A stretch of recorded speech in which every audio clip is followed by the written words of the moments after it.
Hello and welcome to season 2 of Unmodeled Behavior. Season 2 is all about being the artist of your reality. So how to intentionally create the life of your dreams. Last season, we talked about how to slow down and how to listen to your body.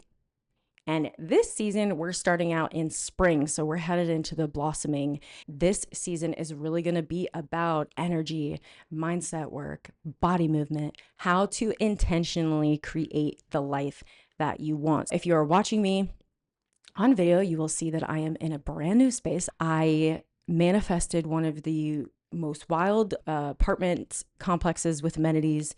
And one of them is this podcasting studio, which is very exciting. Another one is an art studio.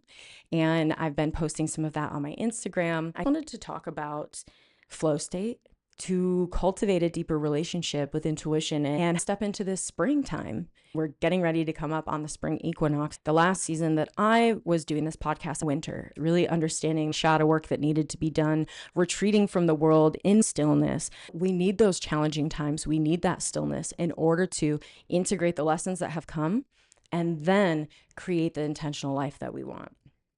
I want to talk about a new challenge that I'm doing, which is creating something new every day. The reason that I'm doing that is because living intentionally is a big part of what I practice and what I share. Your actions, your behaviors, your thoughts, those all make your personality. And so I want to talk about how to set up your life so that you can put your intentional energy towards that dream life and set up your home, set up your space, set up your relationships for you to thrive. For me, creating this new space is all about how I want to feel. So my new space has a lot of pink. I've been on a kind of pink, green, blue thing for the past year. My mom got me flowers that last for a year. It had 4 pictures. And the picture on top was me and my great grandmother helping me make a craft on Easter Day. The second one is my dad, me and my 3 brothers on vacation. The other is me, my mom, and my brothers on a rocket ship in this park we used to play in. The last photo is me with our family bird Spirit when I was 5 years old. It's one of my favorite pictures, looking back and realizing we had a bird named Spirit and a dog named Shadow. All of these elements that have been at play in my life, now I can look back on them and connect these dots. And so I've structured my living area around this feeling that I get when I look at this one piece of art. I was just crying the other day because I brought in my art finally, and I started laying it around. And as I was laying it around, I realized that my inner child was there, represented not just in those photos, but how I felt. And even this building, I've taken time. There's a yoga dance studio at night when I need to move energy around. I just go up there and I'm doing like gymnastics and I'm doing like weird dance moves. Most of the time, once I let go and I get into a flow state, I do this thing where I pull light from around me and I play with it. I can see it in my mind's eye, and it requires me to get out of my own way. I move this light orb around my body and I feel what it's like to feel that light orb and to recharge myself and remind myself that I'm the generator of the energy in my life. And so I'm looking around my place the other day and I see all my spirit animals, all my spirit totems, which they change with the season. Last season, mine was the deer, the doe, and I'm excited to see a stag. The beginning of this year was the year of the snake, the year of the wood snake. I have my wood snake that I've been working on here. It's not painted yet. I know I'm still working with the energy of the snake and the Kundalini rising energy. And then I see more of my mystical stuff. My friend bought me this goddess ornament where she has a deer next to her. And I'm like, that's me. And so I saw all of these elements of not just my past reality, but the future reality where I'm a mystic. I have a goddess statue that holds all of my paintbrushes, and I'm like, reminder of the goddess, reminder of the mystic, like all these things in my physical reality. That's my home space.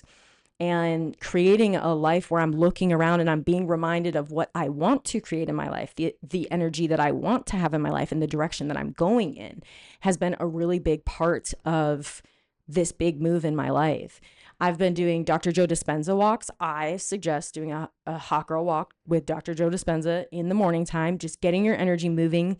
I've struggled with chronic pain for probably the past 8 years. And when I wake up, because I also lucid dream, I come back into my body and it feels like I'm here and like in my body.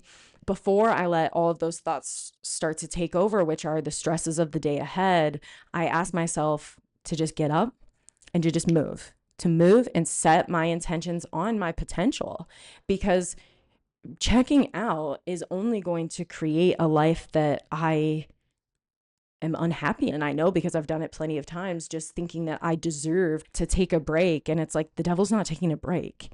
The reality that you're playing out is either a program of somebody else or the reality that you're creating. This is why creativity is such a big part of my life, because it allows us to keep energy moving.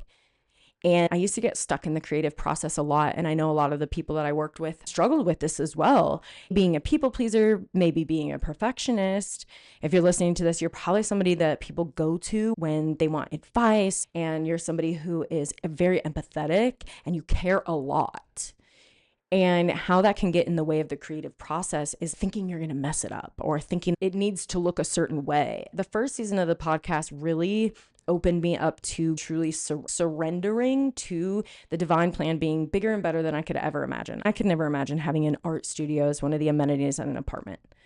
The manifestation of this space came in less than a and it took a lot of self-love and spiritual warfare, because there was this feeling that I was no longer in the space that I should be in. And if you're someone who's thinking like, I feel bad, I've been having arguments with people, there's this dissonant energy, I'm not happy with my life, I'm not happy with this relationship, I'm not happy with what I'm doing, it really does just take that moment of going, oh, okay, so what would I like my life to look like? What would I rather be doing? And those actions, those steps, they start to accumulate over time, and they create this direction of, oh, you don't have to live that way anymore. And that's the spiritual warfare I'm talking about, coming back to a place of acceptance within the self, what you want in your life and the direction the divine is taking in you, and your authenticity shining through that spirit.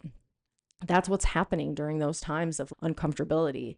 Is there something waiting for you to alchemize, to look at it, to feel it, to express it through the body and out into the experience, so you're not holding it anymore? And that's been a big part of here dancing. There's been some times I just look in the mirror and I'm not nice to myself. I've been working on my inner voice a lot, but I struggled for almost 2 decades with an eating disorder, and my body image is not, I'm working on it every day. That being said, I had this moment where I was looking at myself and I was like, I recognized the voice that was in my head. Instead of being like, where did that come from? I just stopped and I started moving my energy. I went up and I started dancing, and I danced until I couldn't hear the voice in my head anymore. And in the beginning, the songs were very emotional and I'm like throwing things. And I think it's really important that we recognize our somatic experience, the rage and our dark feminine energy, that feeling of destruction and chaos that's required of alchemy and also the natural order of the world. When you look out into nature and you look at the cycles of nature, you're not looking out at just a peaceful environment. It's violent, it's turbulent, it shifts, it changes, it regenerates. That's how I feel when I allow myself to really tap into rage in a healthy way. I train mixed martial arts 3 times a week. I am becoming a body combat trainer, which is mixed martial arts. I can tell when there's been a period of time that has passed where I haven't given myself the opportunity to hit something and let it out, scream and rage. And I think a lot of the spiritual community, love and light community, is missing the full picture, which is this energy that has to be moved. It cannot be stagnant. If it is stagnant, it will store in your body. And if you're seeing it out in the world that way, then that is happening. This is your opportunity to really feel it and move it through.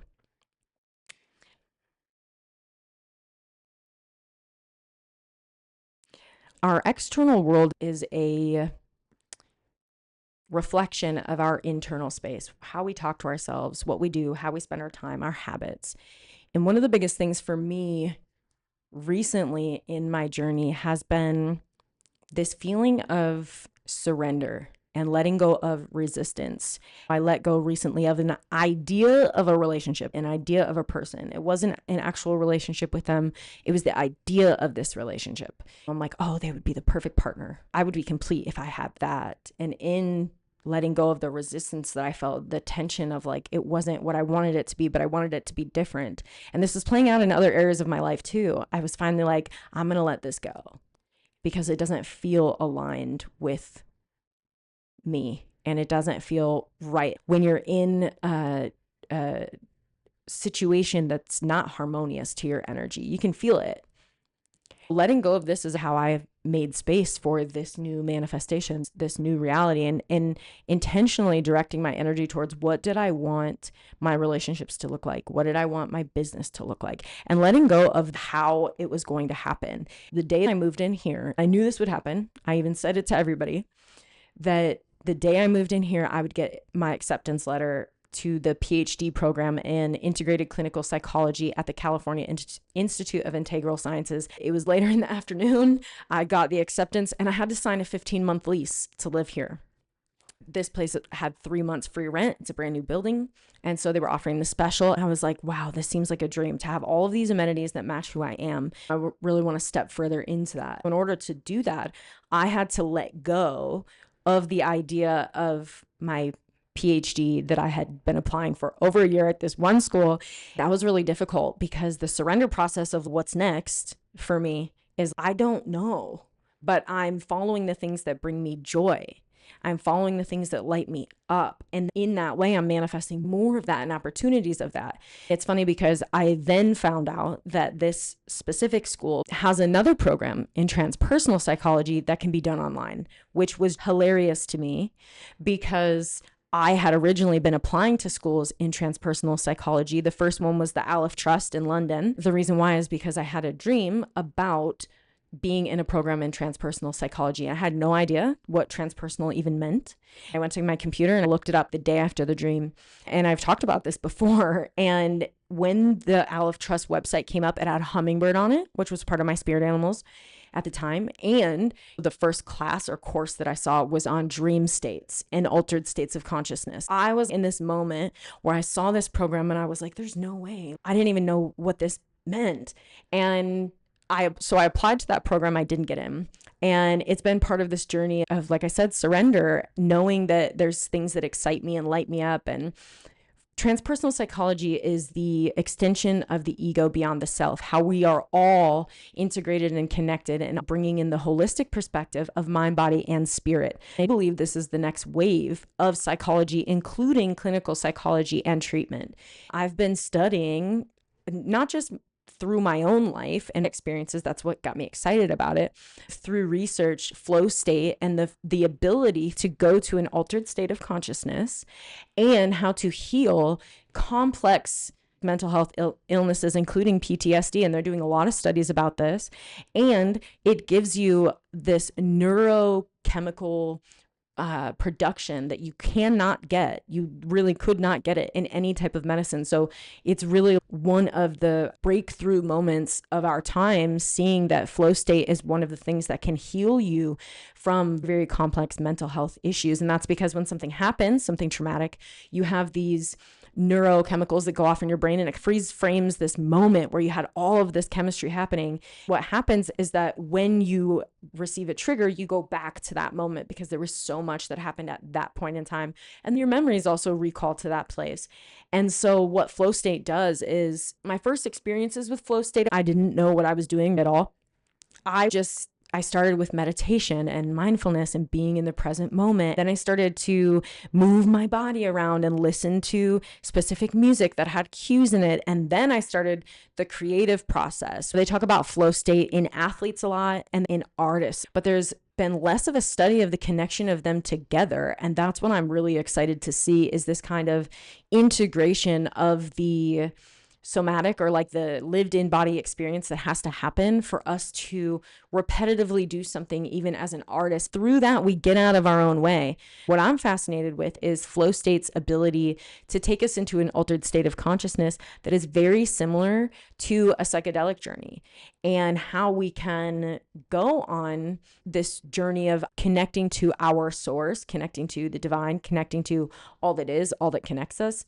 And that's the spiritual side of flow state that I am going to be talking about on this podcast and in this season. Flow state is something that you practice a lot of times. You practice and you practice, then you conquer it, then you become the best at that. And then you're making decisions as if your consciousness is making decisions at the moment that they're happening. You don't have to think about doing it anymore. It just happens.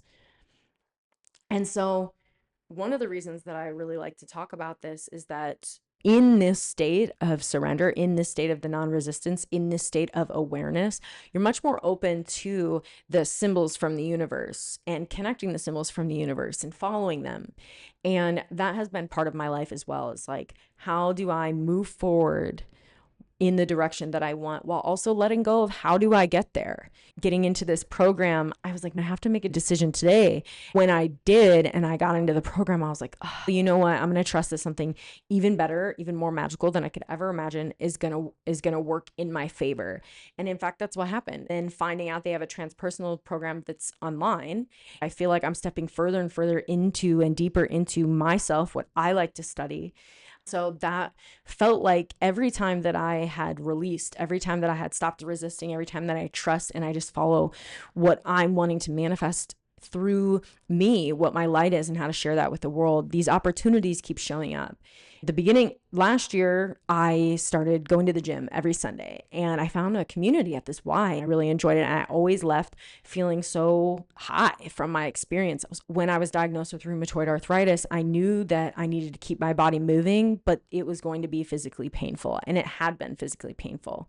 And so I needed to make a way that I would still show up to work out.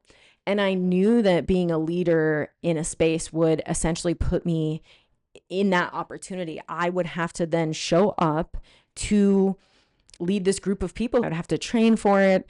And so I became a instructor. First, I became a cardio dance instructor. My friend Elise really helped teach me how to be her substitute. And then I started teaching muscle pump. When I first came to the gym, I was like, you guys have Les Mills equipment, but you don't have body pump. Body pump is a functional strength training class that is exhausting each one of the major muscle groups, one muscle group at a time, bringing you to fatigue and stress through light to moderate weight and high repetition. I love this class. I've been doing it for over 10 years now. Never when I was in a class watching someone did I think I'm going to do that one day. I really was just present and was like, oh, this is awesome. I feel good. Or I would think sometimes, I wish my body looked like that, or I was that healthy. I didn't know each time I was sending up a prayer to the universe to bring this opportunity to me. When I was asking about body pump, eventually I was teaching muscle pump just like a body pump class because I didn't know any different. I only really knew how to work out that way. I knew the framework. And so I was teaching the framework. And then other people started getting excited about, oh, is this body pump? And who's going to teach body pump? And so it started this spiral of eventually a bunch of us getting certified as body pump instructors. And I still remember the feeling of being like, wow, I really rose to the challenge. Not only that, but this thing that I've been doing for so many years did become and still is a bigger part of my life. And it just continues to expand. At the time, I really wanted to teach body combat, which is the mixed martial arts training. And I wasn't healthy enough. I couldn't take any impact on my knees. In fact, until the beginning of this year, I still could not take impact on my knees. It was a year of that. There are days where I really struggle with impact on my knees and I have to use a bunch of creams. And there is certain days where I have to just take meloxicam because my joints are so inflamed. But I set my goals on the beginning of this year, January 1st. And I'm telling you, my manager told me multiple times no. She was like, body combat's not happening. We don't have any other trainers. It's very hard. No one's going to be able to sub. And I'm like, I'm going to train. I told her, I'm going to train no matter what, because that's what I want to do. And so I'd come to the gym and I would put it on the TV and I would train right there where people could see me. And so I was not only proving to myself that I could do body combat because it's very difficult, and going through this healing process with my body was part of my journey, but I was also creating an excitement with other people around. Oh, what is that? And then me being like, oh, this is mixed martial arts and it's so fun. And so I just continued to dive deeper and deeper into what I loved. And then the opportunity came. And so this is the law of assumption as well, as I have assumed since the beginning of this year that I would teach body combat. I didn't know how. I was like, I'm going to teach it regardless, and it's going to be part of my reality. And so I just kept showing up. It's very difficult, but I just kept showing up. And I had my review at work about a week and a half ago, and I thought this was like a year goal. Like at the end of the year, I would become a body combat instructor. But I manifested the gym paying for it by April. Right now, I am training mixed martial arts every day to become a body combat instructor. I never thought that my body could physically handle it. And part of moving in here was that I do realize how highly sensitive I am. Spending time in the woods with nobody but my family and being held in that energy, I didn't realize I'm sensitive to noise, I'm sensitive to smell, I'm sensitive to environment. All of these things are such a big part of my life now. They can lead to very quick sickness. The first week that I moved in here, I was at the urgent care on day 3. I thought I was allergic to my mattress. I was waking up every day. My eyes were swollen shut. My joints hurt all over. I was so afraid that I was going to go into a flare up. I went through urgent care, and I'm so glad, but they sent me to another place called the Now Clinic. And for anybody who's at the VA, you can't get healthcare that's not just like pills. You have to advocate for yourself, but just like any other system, you can find you. And so I had this woman who took the appointment and sat down with me. She was a spiritual healer.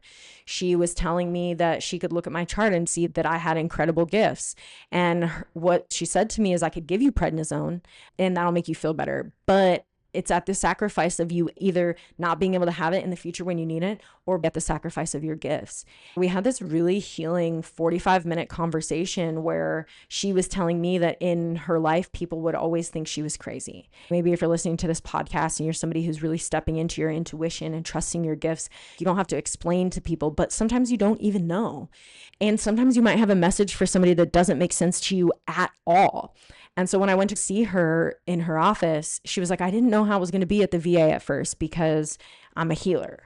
But what I trust now is that every day I walk in my purpose and I have a message for somebody. And as long as I honor what I need to say, then even if they don't understand it or it triggers them, she was talking about in her life a lot, people called her crazy. People were triggered by her constantly.